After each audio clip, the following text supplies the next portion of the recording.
Wow, Louise, he's right, isn't he? The Free Press is certainly not adversarial towards him at the moment. Absolutely not. I mean, what a contrast to the administration when Trump was in charge.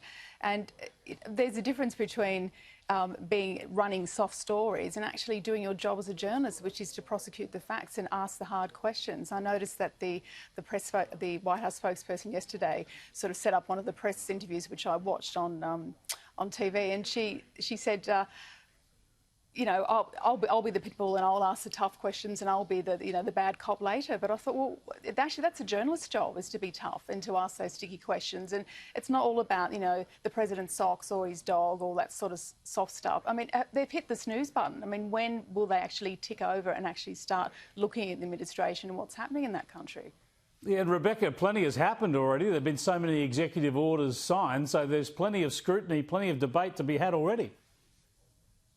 Yes, but if you look at it, the chief spokeswoman for the White House, Jen Psaki, she spent the last 3 years as a key commentator at CNN, and Karine Jean-Pierre, she was at MSNBC. She's the sort of deputy for the communications team there.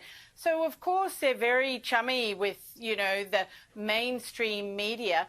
Meanwhile, the chief of staff for Joe Biden is, a lobbyist for Big Pharma. And Big Pharma just happened to give about 4 times as much money to the Biden campaign as it did to Trump. And guess what one of those executive orders was? Why, it's actually going to raise the price of epi-pens and medication for diabetics. I mean, there'll be no exploration of this in, what will be called, Chris, you coined the love media in Australia. There's going to be a heck of a lot of love media for Biden, but this will be examined at Fox and at One American News and Newsmax and so forth. So the scrutiny will come from the places you'd expect to, and from here at Sky, of course. That is one of my terms that has stuck, the love media, but I don't think there's any love media for Joe Biden. He just calls them the media. It's the same thing.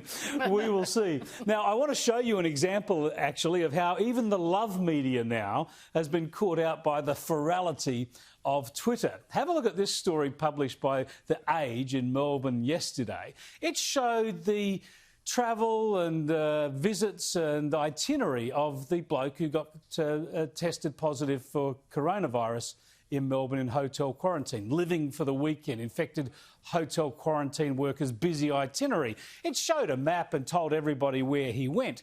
And there was a massive online outrage at this story, Twitter pile-on against the story and the newspaper, prompting the editor, Gay Alcorn, to take to Twitter herself. She says, "I take all your views on board, but I'm generally baffled by the suggestion this piece blamed the worker. It did not.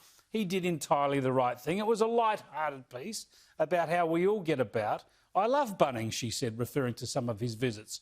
She went on to say, "I was hoping as editor I could continue to discuss things on Twitter, but it seems not. I don't mind criticism of the media at all, but reluctantly, I'm out of here." And to the emailer who said The Age must be full of Nazis, well done. So that's it. Gay Alcorn, who edits The Age, she's done what I've done. She's abandoning Twitter. I mean, Rebecca, she really ought to be a little bit wiser than to think you can have a sensible conversation with people on Twitter. It's interesting, isn't it, Chris? Because, of course, places you had a very high profile, and so does she. So it can be, as you say, feral.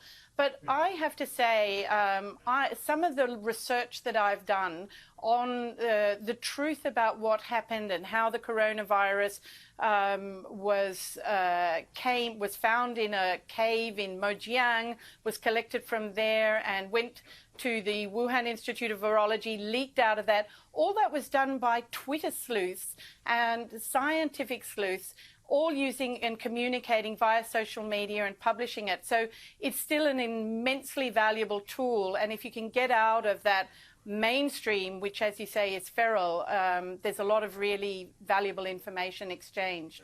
Yeah, you've got to keep an eye on it. And, Louise, this is the interesting thing about this, of course, because The Age and green left media and green left ideas and views are what really populate Twitter, yet Gay Alcorn found herself on the wrong side of it.